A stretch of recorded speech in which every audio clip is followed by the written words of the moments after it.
hit and then start to swing.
Right, hopefully you can hear me now.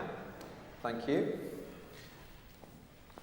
Very good of you to stay for this meeting. We will be using the screen a little bit, so if you want to come a bit closer so that you can sit near the screen, please do. There are two reports. This colourful one, which is all the written reports, and there is a white one with the financial statements in it. They're in these boxes over here. Could you just walk round a bit, Sarah, and see? We haven't printed too many because it uses a lot of paper, and they are available on our website. Those of you who are joining us on the live stream, thank you. Thank you for your patience in waiting for us. I know we're slightly late. And again, you should be able to find these on the website, or if you receive the e-bulletin, then there's a link on the e-bulletin.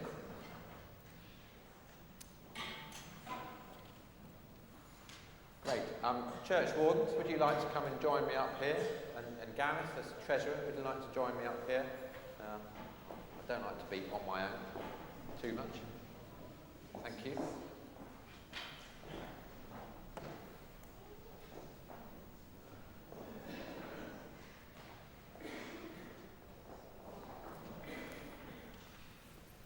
That's great.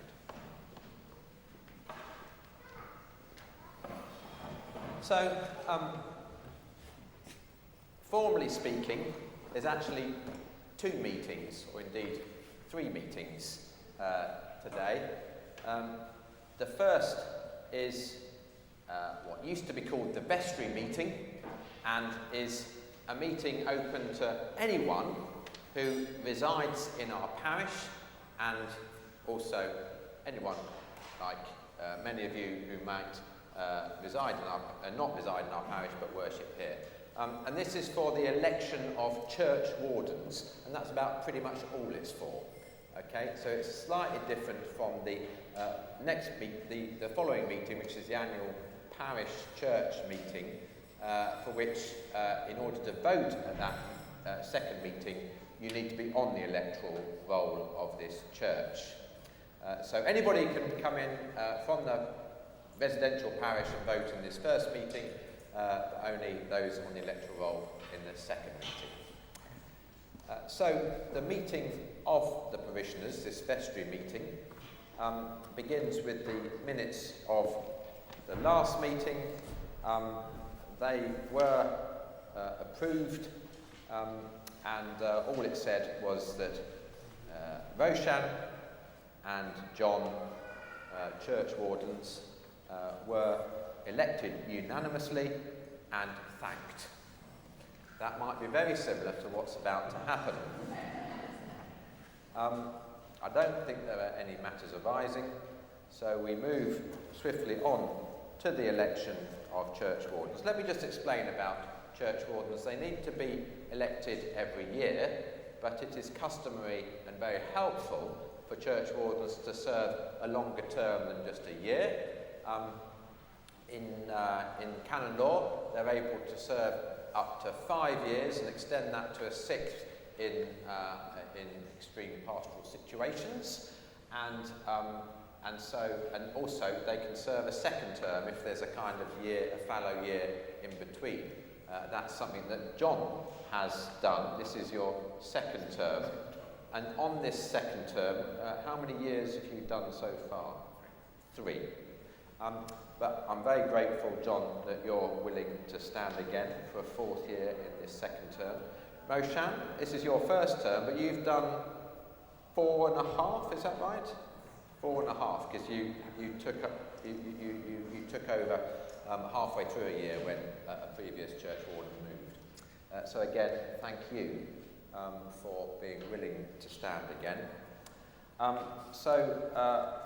John and Roshan have been proposed and seconded. John proposed by Isabel Isaacson and seconded by Elizabeth Deller, and Roshan proposed by John and seconded by Anne Cornick. So, all in favour? Thank you. That looks very unanimous. And it only calls for me to, again, express my deepest gratitude for not just the service but the ministry that John and Roshan both offer here. Many of you will know that barely a day goes by when one or other aren't here. Very few Sundays when both aren't here at both morning and evening services. And when they're not here, they're often still working on church business, either at their computer or elsewhere. They are incredibly dedicated, a huge support to me. I value their friendship and their wisdom very greatly, and I'm very pleased that they are willing to serve another year. So on behalf of us all, John and Roshan, thank you very much, and a blessing on this coming year.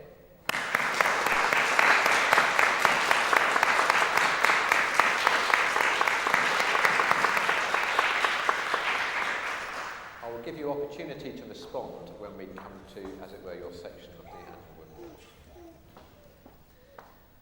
Any other business for the meeting of parishioners? Good. That is closed. We move now to the annual general meeting, the annual parish church meeting. And again, minutes were prepared and are available on our website. But again, I don't think there's any matters arising that won't come up in terms of it's the same agenda as we're about to embark upon. So unless anybody has matters arising, I will move on. So we move to the election of new PCC representatives.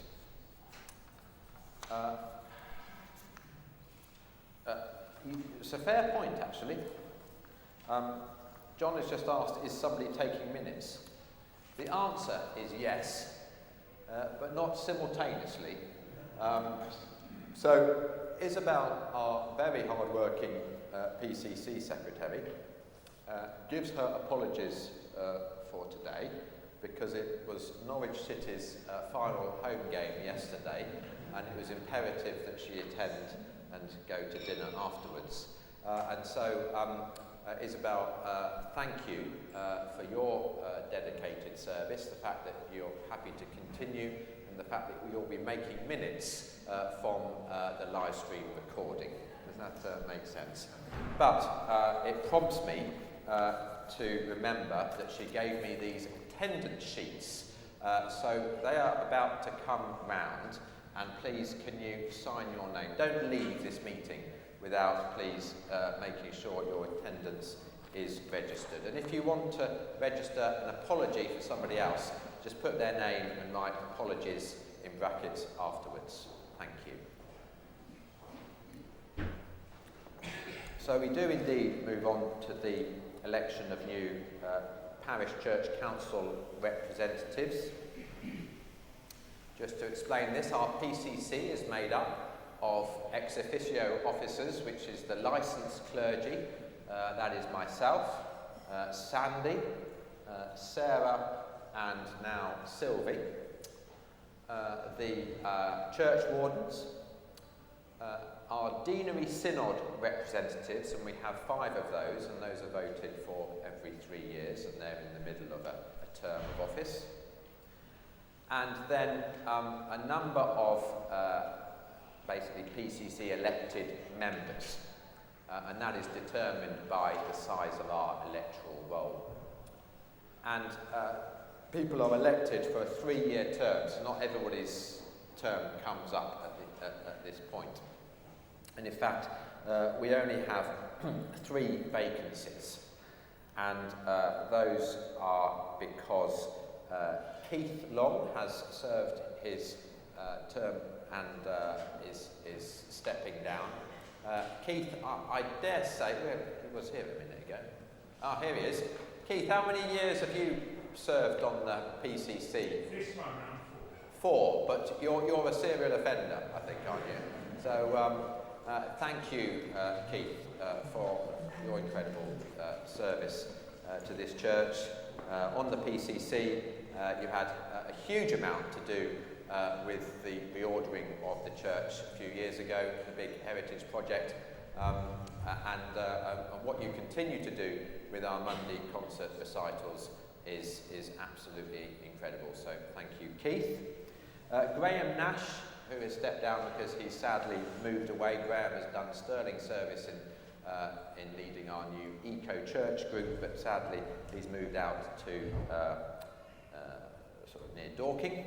And Ethne, who is kind of only standing down as elected member. We are keeping Ethne on, but we're going to co-opt you, Ethne, only just because we're aware that you may or may not move out of London in this cycle, and so and it just creates an extra space for us. So thank you for being gracious about that, Ethne. But I do please want to reiterate that we actually do want you to stay on in the PCC.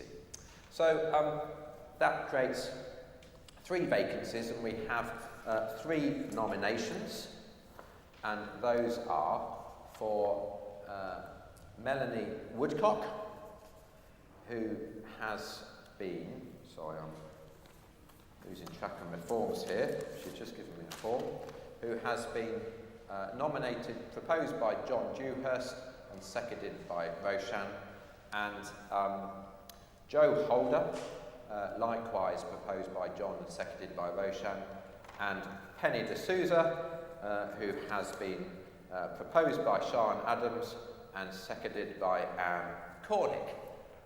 Penny, would you like to wave your hand? You're here. Many of you know Penny, and this won't be the first time you've been on the PCC, I don't think, so welcome back.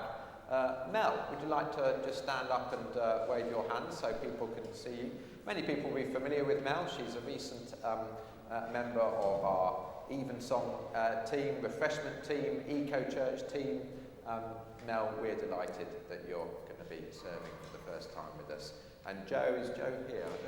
I haven't seen him this morning. So Joe, welcome to you as well. Thank you very much.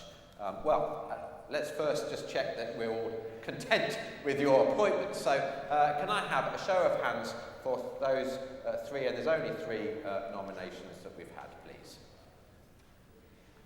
Wonderful, that's very unanimous, and let's express our appreciation and welcome.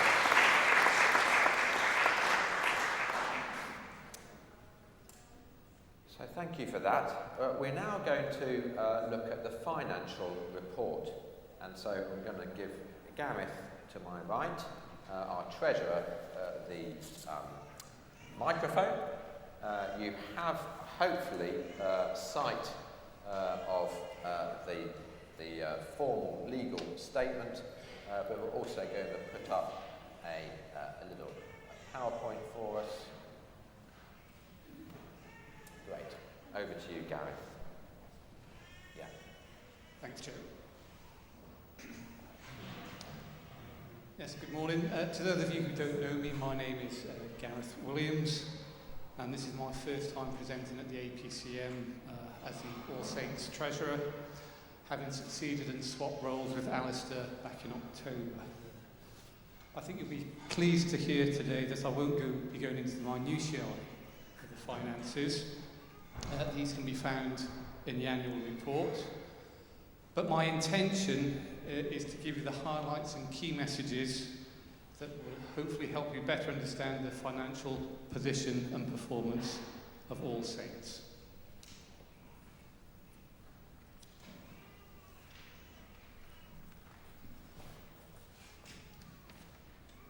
To start with, we'll take a short look at the aggregated funds annual income and expenditure results for the year, and this is across all the different funds that we have.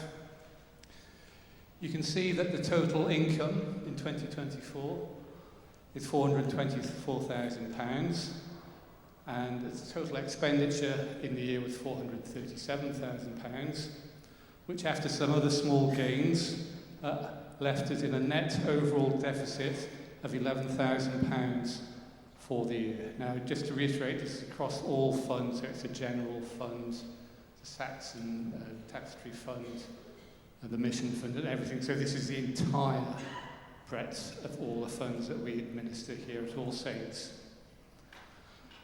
And I think we have to bear this result in context versus last year's result of a net deficit of 70,000, where 2023 had an awful lot of expenditure on some very large projects such as the church lighting system, and also what else was there, and the organ project as well. So 11,000 last year, this is 72,000 the year before, but all known and understood. Now, this net deficit of £11,000, so that's the performance for the year. We then look at, well, what's our financial position as at the year end? So if we could move over to the next slide, please, Joe. Now, this graph, this gives the balance of all the funds that we administer by their different types, so ranging from the general fund all the way through to the endowment fund. And on the very far right, we have our total funds position. So we can see that the total funds decreased by £11,000 in 2024, and we ended up with total funds of £178,000, but this excludes the Union Street building value, which is in our books at £350,000. But that causes confusion when you lump it in with these underlying funds. And if you look at these funds as being equivalent to the cash and working capital that the church has at its disposal, or the PCC has at its disposal for its missional activities. So cash is probably a very good approximation. It's not exact, but it's close enough. So across all the funds, we ended the year at £178,000 effectively in the bank account. So to understand these movements better, we then look at maybe the underlying funds, which aggregate up into the total amount. So Joe, if you could code, please.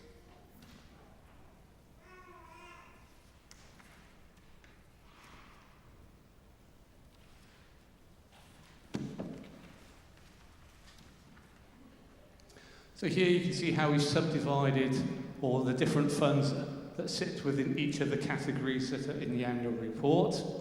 So at the very top there, the general fund. Now general is really, these funds are for the PCC to use as it determines, and it's your operating fund is probably the best description for that. So at the end of 2023 we had £94,000 in the general fund, and then moving from left to right, the result column shows what the difference is between the income and expenditure for that particular fund is. So for the general fund you can see that was a net result of £26,000 income. The third column is then transfer, and that's transfer between funds, because effectively the funds have to get their money from different sources. It can be direct earnings such as the Saxon Kings, the money goes straight into Saxon Kings funds, or the general fund effectively funds the other funds through what we deem to be transfers. So following the result in the general fund and then the transfer, we see the net change in the general fund was minus £8,000 to leave the general fund position being at 86. And that same pattern is repeated all the way down the page, and you can find the movements on each particular fund in the detail of the annual report. But on an aggregate level, you can see that the designated funds grew by £37,000.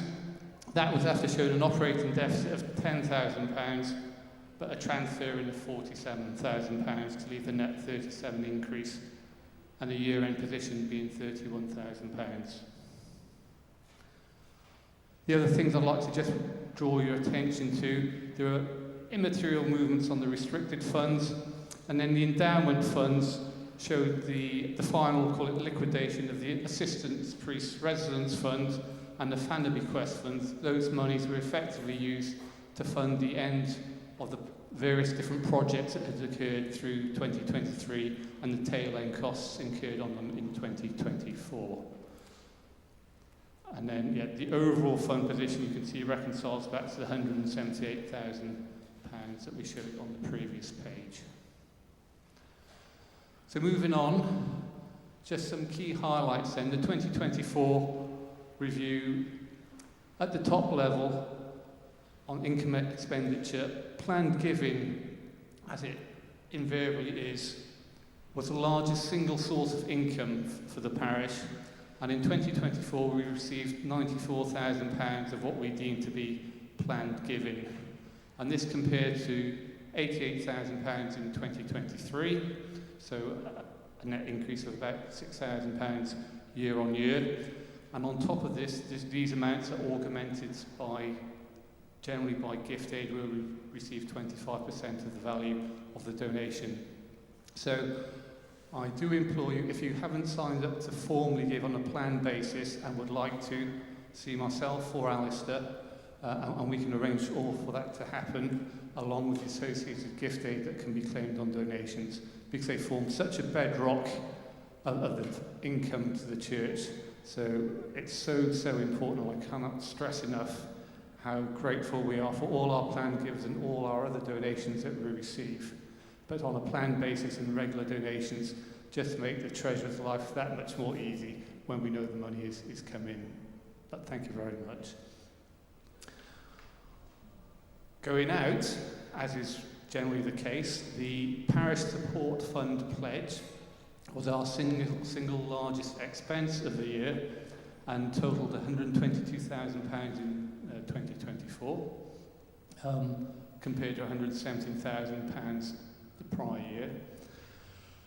This amount has been reduced for 2025 to £110,000, and it wasn't a decision taken lightly, but with a discussion on the PCC and in discussion with the diocese, and with the view to the upcoming major projects that we will be having to finance in terms of restorations and refurbishments and the like, £110,000 was deemed the right level for our pledge for this year. It will be kept under review, and I'm sure we'll review it again as we move into 2026. Thank you, Gareth. I think it's just worth explaining to people who aren't familiar with this. The parish support fund is what the money we give to the Diocese of Southwark, and that pays for all the clergy and all the associated costs with clergy, like housing and training, as well as the central functions of the diocese, the support they give us, for instance, on either finance or HR or safeguarding. So all of those costs this is our contribution. The average amount that parishes are asked for is around 90,000. So we, as a larger parish in a relatively well-off area, we are asked to consider giving more. We do that. You can see that we are above the average in terms of what we give, and we still are with 110,000. But nevertheless, we have had to negotiate with them about reducing it rather reluctantly on both sides, I have to say.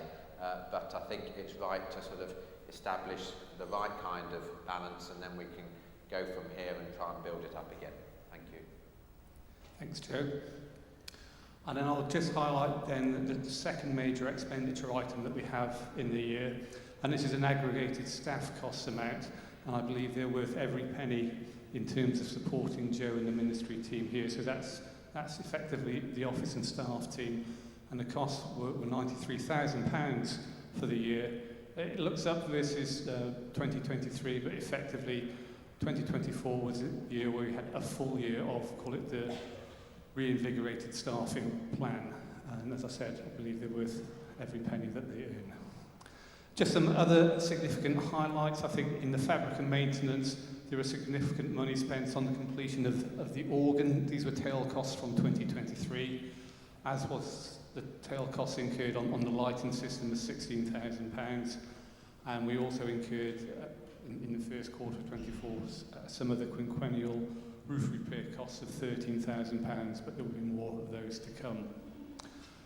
Non-fabric and maintenance projects, we had significant expenditures on a new projector system for the Heritage Gallery, and also there was a lot of work and effort put into rebranding the church website and the associated design around that. But those can be viewed as non-recurrent costs. Thank you. It might be worth just pausing there and just seeing if there's any particular questions on this at the moment. Okay, we'll carry on. Thank you, Gareth. Oh, sorry, 2 slides.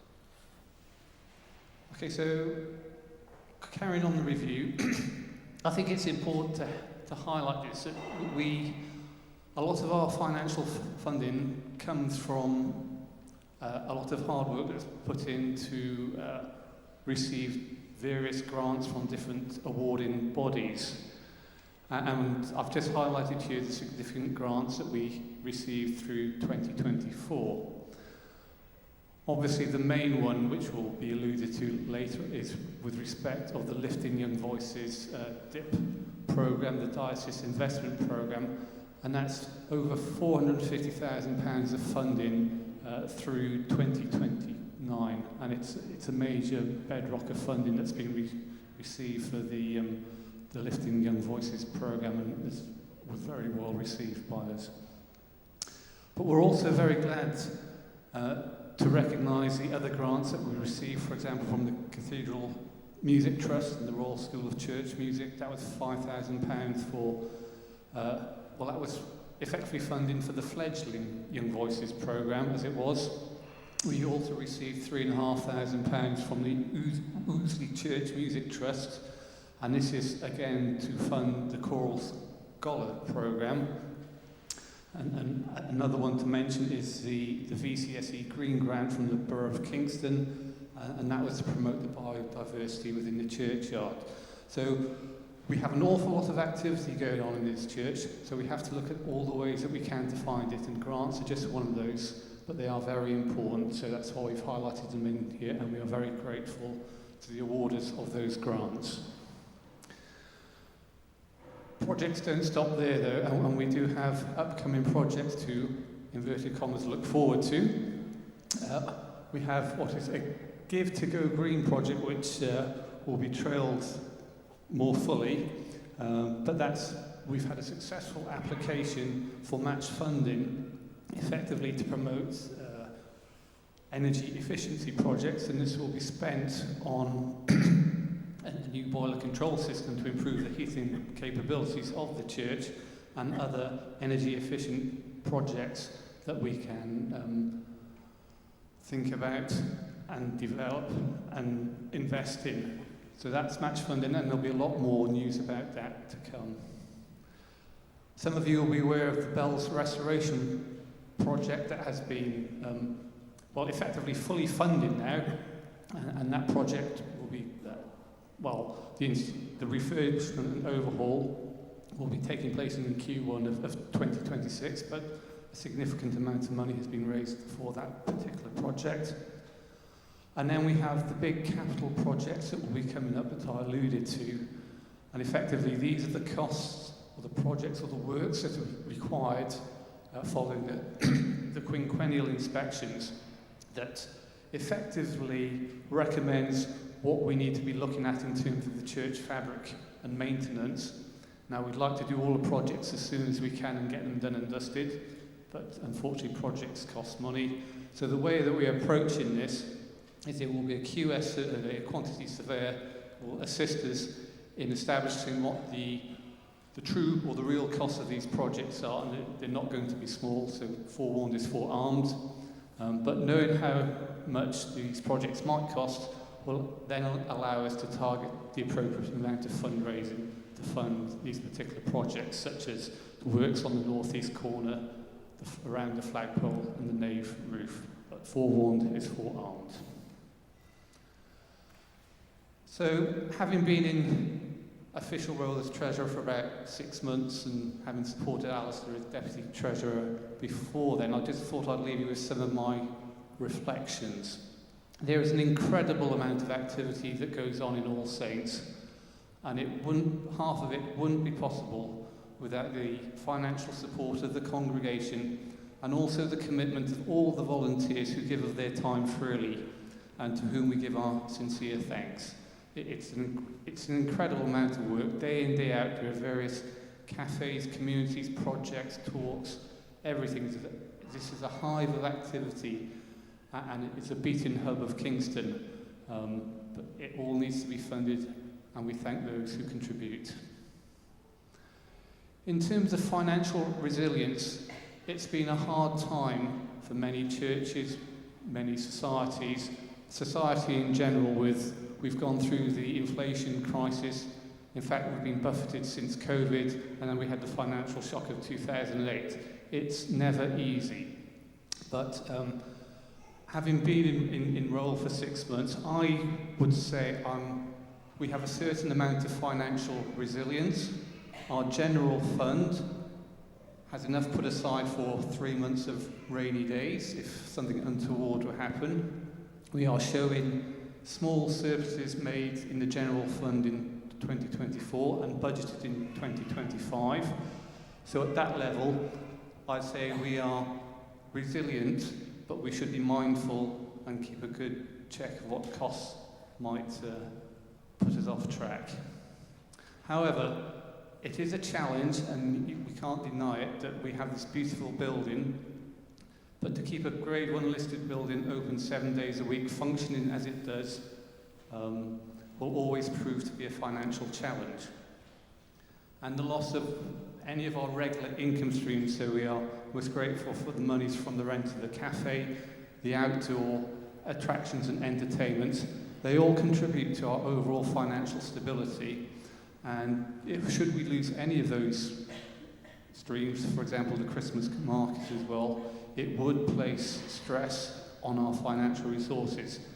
As things are, in the base case, it's ticking along, but we should be wary, and it's not an easy ride, and we should be mindful. But generally resilient, yes. Money's put aside for rainy days, yes, but things can upset the apple cart. So overall, I think my outlook is, I would say I'm cautiously optimistic that the efforts and the support of the community, the congregation, the wider community, we will have the financial fortitude and resilience to continue to carry out the missional action plan that's so important for the life of All Saints. So I think that's all I'd like to say about 2024, but I also would just like to say a few words of thanks to Alistair, who I took over from. He has continued to provide wise counsel and has been of great assistance to me, and I fully appreciate how hard he had to work for many, many years as treasurer, going through some tough times of COVID and the likes. It's not an enviable role, but he did it really well, and I am very, very grateful for his continued support and assistance.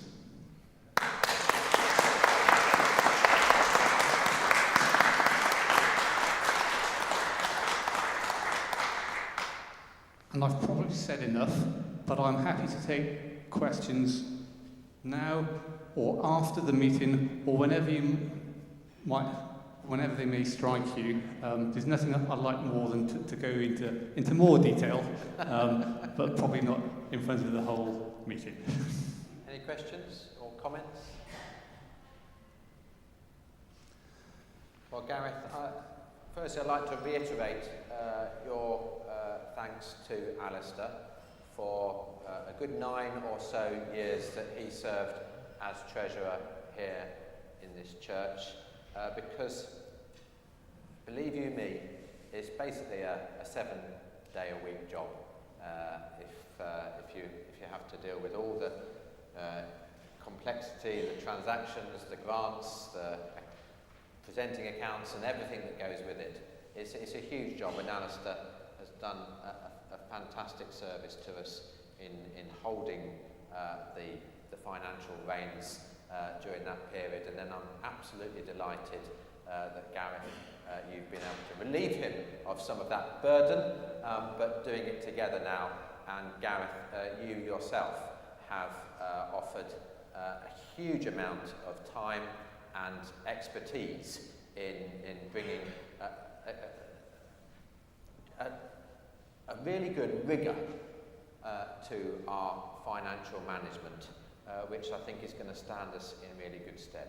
So can I ask you to express your gratitude to both Alistair and Gareth?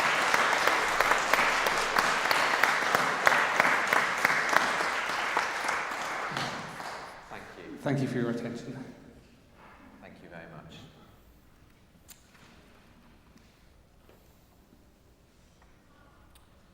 So if I bring us back to our agenda,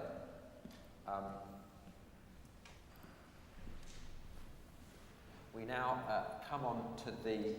so we have to elect, it's a legal thing, we have to elect our independent examiner for the accounts. This will be for next year. And in the past we've elected HPH, Chartered Accountants of York. Gareth, is that your recommendation for this coming year? Yes, it worked very well this year. Thanks, Joe. Yes, HPH worked very efficiently this year with us. We could maybe shop around and try and get someone a bit cheaper, but I think their level of rigour and what they produced was very good, and they worked to our time frames. So we will keep it under review with them, but I would propose that we give them the gig for next year. Proposed by Gareth, seconded by Alistair, and all in favour? That's unanimous. Thank you very much. We move now to the electoral roll. Isabel, who as I've explained is not able to be here this morning, has done sterling work in preparing a new electoral roll, which we had to do this year. Every, is it 5 or 6 years? You have to do a new, start from scratch, and so we had to do that. Thank you to everyone who has been filling out the form. and getting it back to us on time. So we ended up with a total of 138 on the new electoral roll. That is significantly less than the previous year of 230. That's no surprise, because what's happened with electoral rolls is that people move away, or people join for a little bit and then move on. And so, there is a natural kind of, when you start again, you tend to start at a lower level. But I also suspect that one or two people have yet to present their forms. So could I encourage you, it's never too late to give us your form. It will help.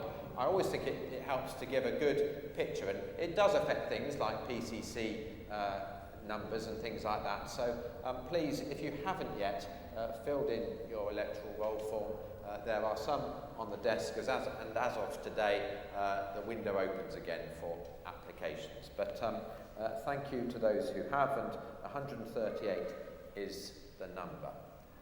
Any questions on that? Now, I believe Isabel is reluctantly willing to stand again as electoral roll officer, but I know she would be delighted if anybody would like to help with this. And I have to say, it is a little ministry of its own. It's a way that we can welcome people and say, if you want a formal way of becoming part of this church community, then this is a nice way of doing that. It also, of course, means that we have people's contact details, and we can, with their permission, add them to our mailing list. So if there is anybody, I won't ask you to declare yourself now, but do come up and have a chat with me, and I'm sure Isabel will be delighted to work with you. But I think as a backstop, we should very much elect Isabel, if you're willing. So all in favour of Isabel continuing as our electoral roll officer, thank you. And thank you to Isabel, and sorry. She does so many roles in this church. This is just one of them, and we're very grateful. Moving on now to the more colourful annual report. And let me see if I can now pull this up. That's not it.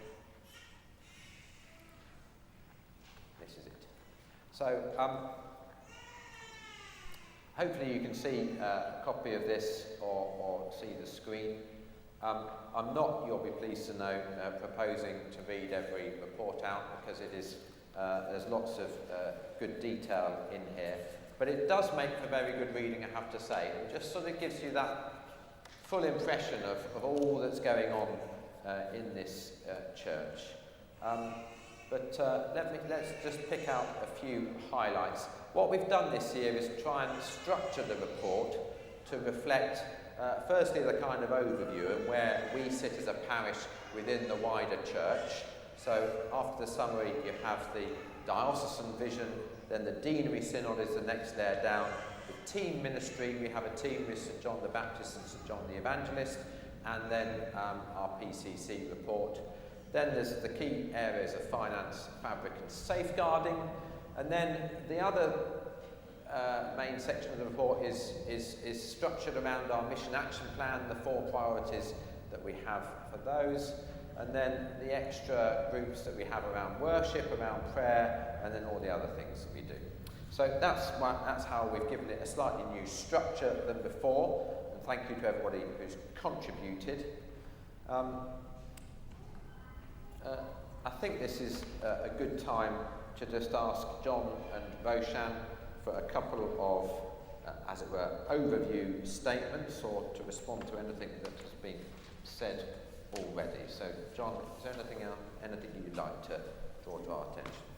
Nothing I particularly want to draw attention to, except to the dizzying amount of activity that goes on at All Saints, day by day, week by week, throughout the year, and to thank enormously the huge team of volunteers, and really the people who've contributed reports to this report is simply the tip of the iceberg. There must be getting on for 200 volunteers in one shape or form, who are helping to keep this place open 7 days a week. I very often found myself saying to visitors, We think we're doing what a town centre church should be doing in the 21st century. We are open, we keep the doors open, and we welcome everyone. Roshan? Good morning, everyone. Yes, thanks for joining at our APCM. It's wonderful to see everyone here. The past year has brought us both challenges and blessings, and we are grateful for the opportunity to share our progress with you all. Yeah, firstly, I can't thank enough to Joe, Sarah, Sandy, and Sylvie, and the clergy team, PCC, the supporting team, office staff, and all the volunteers who work tirelessly to support our church community and keep the church open 7 days a week. Secondly, yes, I hope you had a chance to review our annual report, which highlights our progress in mission action plans and the introduction of new worship services. The feedback has been strongly positive, and we look forward to continue these initiatives. Regarding fabric and maintenance, as we successfully completed the annual fabric inspection, ensuring our church building remains in good condition. Again, finally, I want to thank each and everyone for your unwavering support and dedication. Together, we can continue to build a strong, vibrant, and compassionate church community. Thank you, and God bless us all. And I think this might be the appropriate moment to congratulate Roshan on his recent election to the Diocesan Council of Trustees. This, in a diocese, like any diocese that has 1,000,001 committees, the Diocesan Council of Trustees is the top layer. It incorporates the Bishop of Southwark's council, and we're delighted that Roshan is able to. He's actually representing the Diocesan Synod as a member of the laity for the Kingston Episcopal area, and it's just great to have representation at that stratospheric level. Congratulations, Roshan.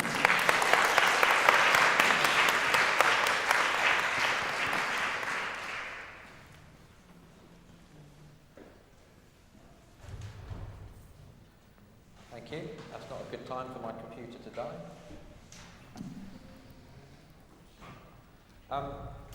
Well, I think that leads nicely on. I'm going to skip to top of page 4, and the diocese vision.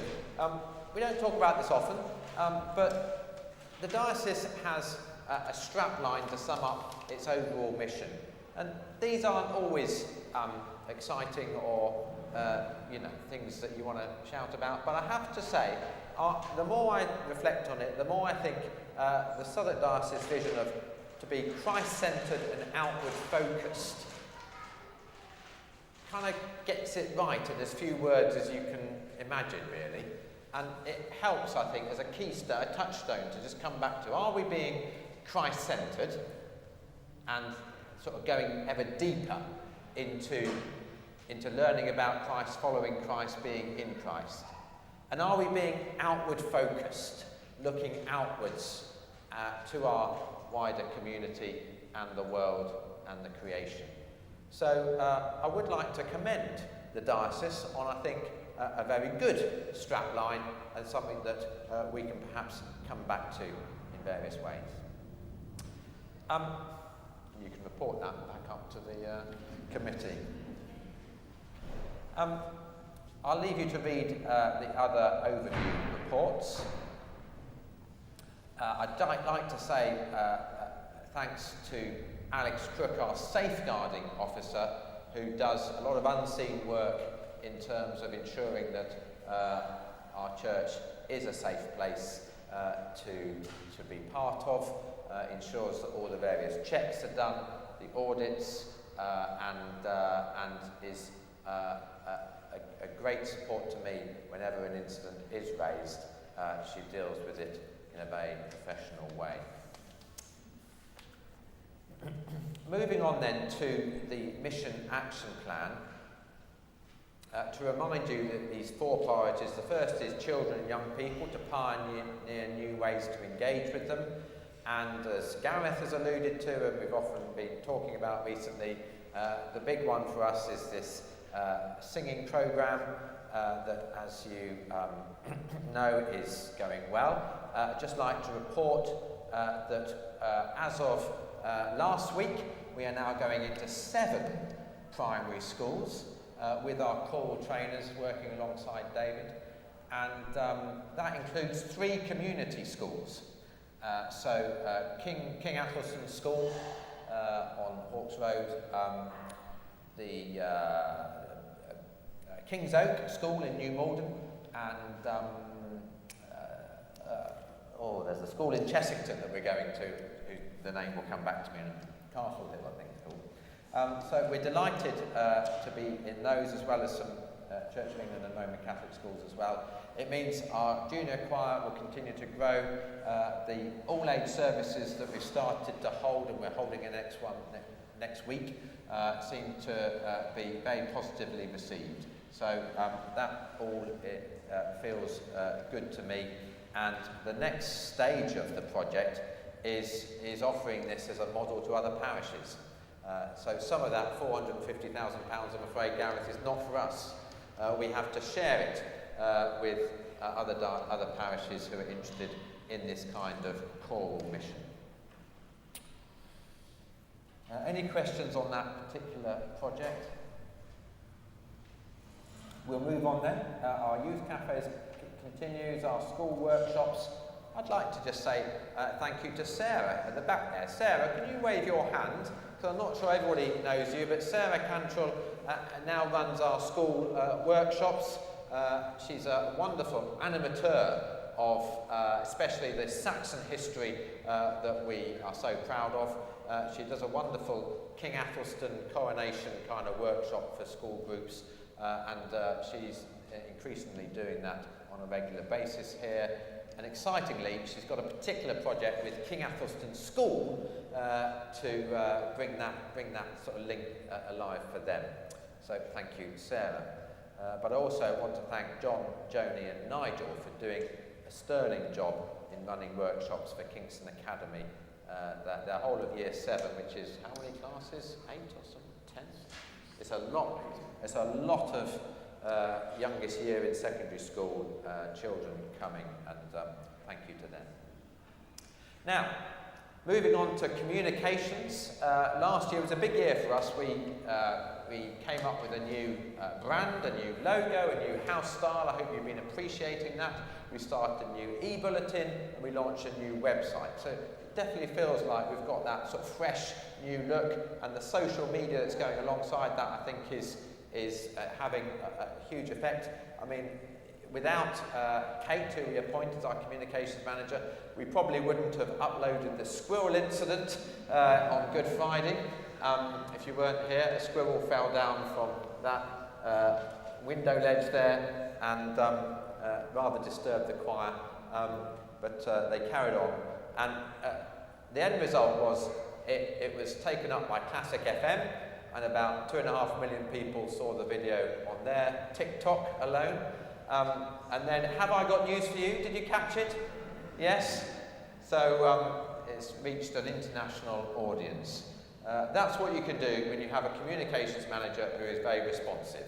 And I'm delighted that Kate has done such brilliant work and has been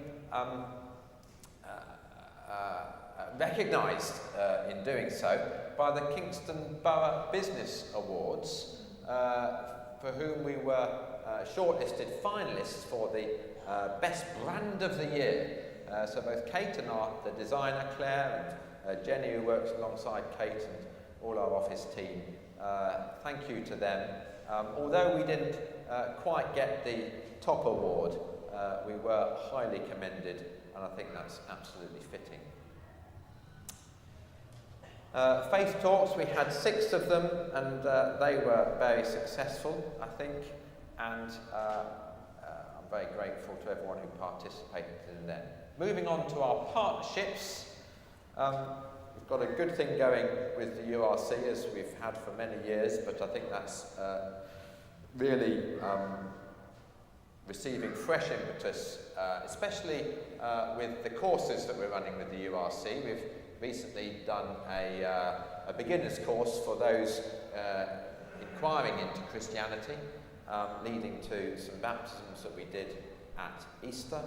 And we've actually started to rent some office space in the URC church, which means that we're rubbing shoulders with them all the time. And that's, I think, really creative. We've got our bereavement cafe is doing a very steady and wonderful service. Our WellCare toddler groups, helping with the homelessness charity. This list goes on. The Christian Aid, we're about to enter into Christian Aid Week, so I hope you can come to the quiz night on Friday, the joint service on Sunday. If any of you are willing to help with the collections, then do let us know.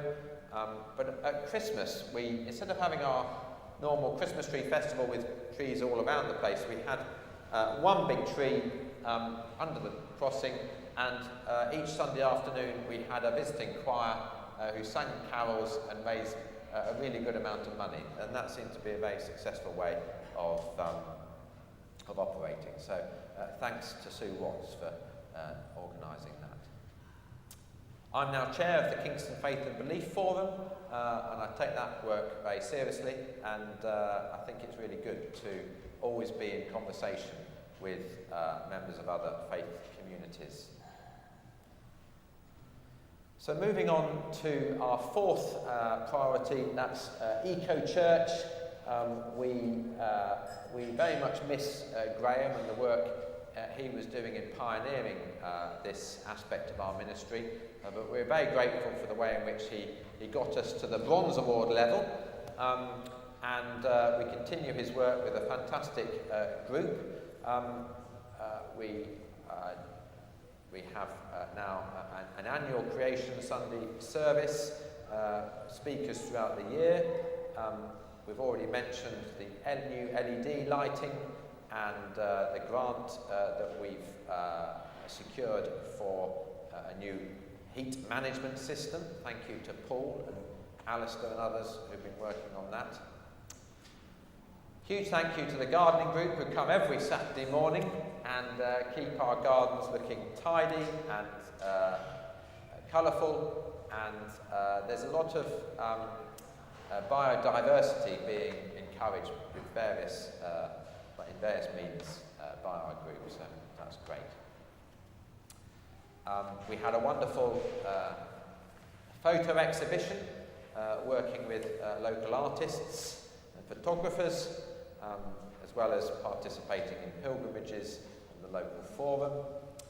And thanks to Samantha for her work in helping us to get fair trade status, and we'll continue to drip feed some eco tips into our e-bulletins. So that's our mission action plan, but the mission action plan doesn't cover everything we do, and our core task is to offer worship week in, week out, which we do with the help of a fantastic music department. David, our director of music, does an absolutely brilliant job in leading our choir and developing all the musical life of the church. So I'd like to thank him. I'd like to thank Matthew O'Malley, who left us partway through last year, having served this church for many years as our organist. Alan, who was a wonderful organ scholar before he went up to Durham University, but it's great now to welcome a new team, both Phoebe as our organist and Emma, Sebastian and Freddie as our lay clerks, choral trainers. Many of you were able to join us for the St Mark's Passion concert before Easter. That was a wonderful success, both musically and fundraising-wise. And there was a fantastic tour to York Minster last October. And it's always good when the choir are ambassadors elsewhere. Bell ringers go from strength to strength. Last couple of Sundays, there's been too many of them up in the tower. There was 18 last Sunday, low Sunday. We only have 12 bells, so they're doing a brilliant job, including some young teenagers who are learning. And one of them, Max, got featured on Christmas Day in the Radio 5 Live programme hosted by Nagam Chetty. So we've got some national recognition of that. They're a very active group. They do a wonderful service for us. Children's Church, thank you to Ethne and the team for continuing to offer Children's Church. And then very quickly, servers, sides people. If you read these reports, you'll realise how many people are on our voters. It's really inspiring. Our readers and intercessors, refreshment team, thank you to you all. That includes so many of you. Thank you to the coordinators, because that's a difficult job, but also to everyone who volunteers and helps us. It really is a very corporate community effort, so thank you. Moving then on to the prayer groups, a lot has been started last couple of years on this front. I'm very grateful to Sarah for all her work in helping to develop this area of our church life. That's based on some Lent and Advent discussion groups. The Lent course last year in 2024 focused on ways of praying, and that led to 2 new prayer groups being established in the year. What we call our Ignatian prayer space, which is a very sort of silent meditation, reflection, and the Praying with Poetry group, which has recently started. Reports of those are slightly further down in the report. Aisha and Sheila have done a wonderful job with that, and they're getting really good attendance at that group. Sarah's also been leading some termly quiet days, which have been very much appreciated. Then we come on to all the other things that we do. The Saxon Kings Embroidery Project, Sandy, thank you for leading that with a very dedicated team. We're very excited about this now because the final 3 panels are being created. 2 of them are pretty much done and waiting to be framed. They will be installed at the end of August, ready to be unveiled on the actual anniversary of Athelstan's coronation on September the 4th. And the very final one, the 7th panel, which is of Ethelred the Unready, will be slightly true to name and will be slightly unready, but we hope to have it on the loom, as it were, even if it's not framed. So that's all to look forward to. The great news is that we're very close to reaching the fundraising target for getting those created and framed and on the wall, which is huge testament to the work that the steering group have done on that, and to generosity from so many people, including some very significant benefactors. So I'd like to express my thanks to all the effort that's gone into that. And there will be phase 2, and phase 2 will be all about developing the interpretation that goes alongside that. So be that the kind of, making some films to explain it, some written panels and things to help people engage with the embroideries. So that will be phase 2, and we'll be doing further fundraising for that next year. But just delighted that the production is almost at an end. And Sandy, thank you for steering that ship very impressively. Keith, as I mentioned before, has done a wonderful job in the Monday lunchtime recitals. If you haven't been to these recitals, you may be astonished to learn that sometimes we get up to 150 people attending. In fact, I think the one with Mary Monday performing was almost 200. And for a Monday lunchtime, that is remarkable. And you'll see not only do people attend, but they give generously as well. So it raised almost 5,000 in donations. The listening service continues as an everyday activity that we offer, thanks to Sandy and the team for that. Likewise, the welcome desk, our welcomers, we couldn't keep this church open without them. They are absolutely marvellous. Thanks to Parish for leading a very good and sociable coffee group on a Thursday morning, to Anne for the book group that meets monthly on a Sunday, to William, who leads the English conversation group on a Friday, and to the knitting group, who continue to meet on a Tuesday, I think it is. So you can just see the kind of level of activity that goes on pretty much every day.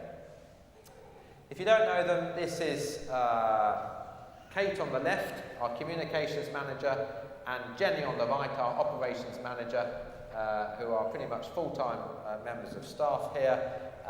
They're looking very glamorous, attending the Business Borough Awards a couple of weeks ago, and I'm very grateful to them for their dedicated work. They often go above and beyond for us. There's the highly commended. Drawing your attention to what's coming up, the programme for the Athelston anniversary celebrations, called Kingston 2025, is now available. This is fairly hot off the press as of yesterday when it was launched, and there are just a few copies of this on the welcome desk, so first come, first served, but we will be getting lots more, and you can find all this on the Kingston Heritage website if you go to the events listings. But just to draw your attention to our really big day, which is the anniversary day itself, Thursday the 4th of September, the grand unveiling of the tapestries, followed by a talk by Tom Holland. Not Spider-Man Tom Holland, okay? Just calm down.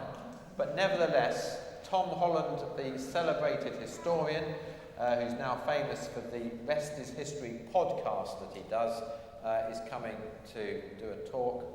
And then in the evening, our festival service.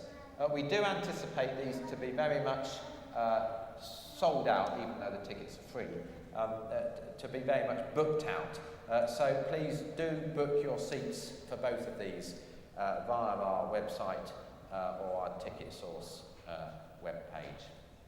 So that's the end of our report, and I'd just like to open up to anybody for questions and comments.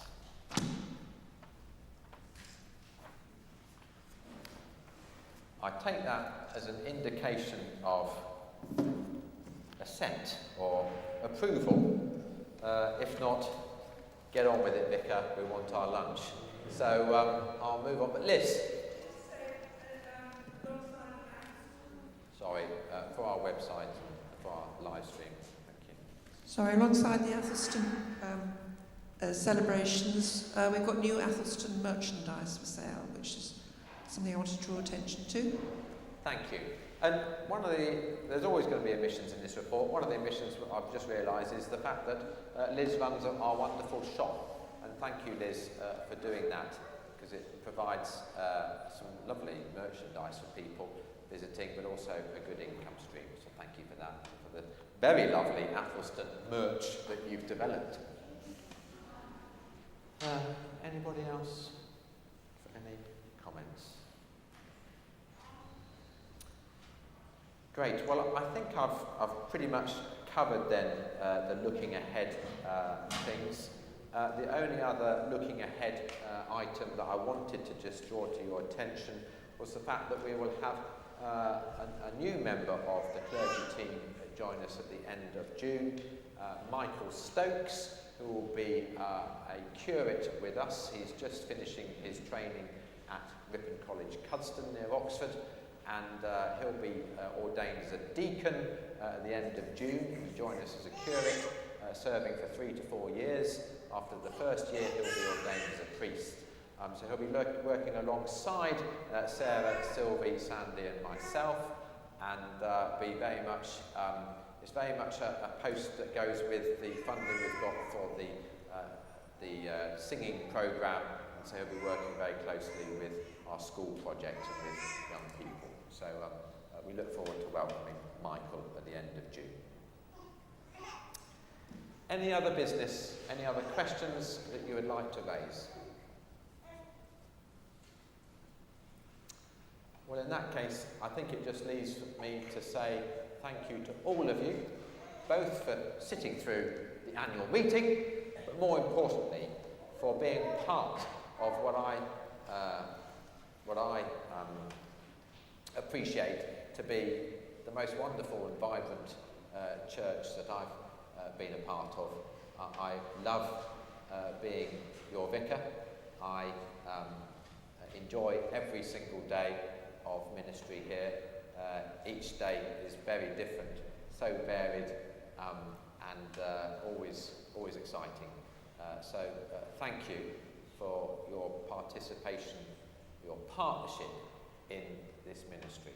And I'll leave you, if you are staying for lunch, to walk through to the East End. If you're not staying for lunch, then have a good day.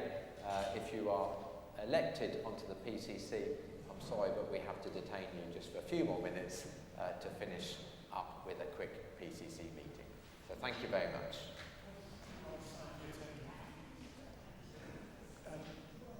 Could I have the attendance sheets back? The attendance sheets, okay. If anybody hasn't signed up, please do before you leave. Thank you. Thank you very much, John. So we just have a minute's break before we just deal with a very short PCC meeting. And we'll say goodbye to those listening on our live stream. Thank you very much.